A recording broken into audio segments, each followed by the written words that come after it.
अभिनेत्री सोनाली कुलकर्णीने मुंबईतल्या राम मंदिरामध्ये दर्शन घेतलं।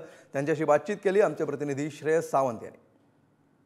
हा आनंद वेगळा आहे, हा हर्ष वेगळा आहे, हा उत्साह वेगळा आहे, कारण आजचा दिवस वेगळा आहे आणि आजचा दिवस ऐतिहासिक आहे। किती आनंद होता तुम्हाला इकडे येऊन? आजचा ऐतिहासिक दिवस फारच छान म्हणजे कण कण में राम मन मन में राम याची प्रचिती येते आता इथे, कारण सगळे लोक इतक्या उत्साहाने जमले आणि हा ऐतिहासिक क्षण भारतात दिवाळीसारखा खरंच साजरा केला होता। कारण की 22 जानेवारीला अयोध्येत 14 वर्षाच्या वनवासानंतर श्रीराम परत आले होते आणि दिवाळीसारखंच खरं तर तिकडे तेव्हा साजरं केलं गेलं होतं की इतक्या वर्षांनी आपले प्रभू आपले श्रीराम परत आले। आजचा दिवस साधून तुम्ही आज इकडे आला, त्याचा आनंद वेगळा आहे।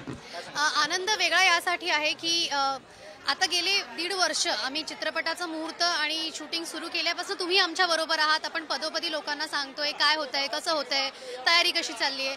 आणि एक प्रश्न प्रत्येकाच्या मनात होता की चित्रपट येतोय कधी आम्हाला सांगा।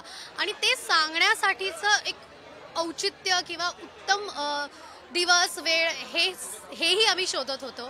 आणि अर्थातच मला असं वाटतं 22 मार्च ही तारीख जेव्हा ठरली चित्रपटाच्या प्रदर्शनाची, तेव्हाच ठरलं की 22 जानेवारीलाच या शुभमुहूर्तावरच आपण ऐतिहासिक क्षण जो आपल्या देशात साजरा होतोय, ऐतिहासिक चित्रपट जो आम्ही घेऊन येतोय, त्याचं देखील ऐतिहासिक एक अनावरणाचा सोहळा असला पाहिजे।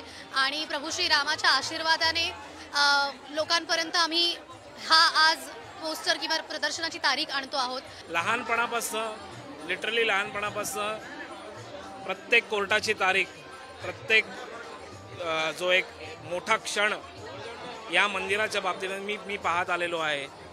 आणि कधी बनणार हे सगळं बघता ज्या वेळेला आपला सिनेमा येतोय त्याच दरम्यान असा दिवस आपल्या नशिबात आलेला आहे। इतकी वर्ष अख्खं जग वाट बघत होतं 22 तारखेची, आजच्या ह्या तारखेची। आणि मीही तितक्याच आतुरतेने मोगलमर्दिनी छत्रपती ताराराणी रिलीज होण्याची वाट बघत होतो। आणि श्रीरामाची कृपा आहे की आजचा दिवस आम्हाला मिळाला। म्हणजे जसं सोनाली अक्षयनी सांगितलं त्याप्रमाणेच की हा दिवस जगात आयुष्यभर सगळ्यांना लक्षात राहील।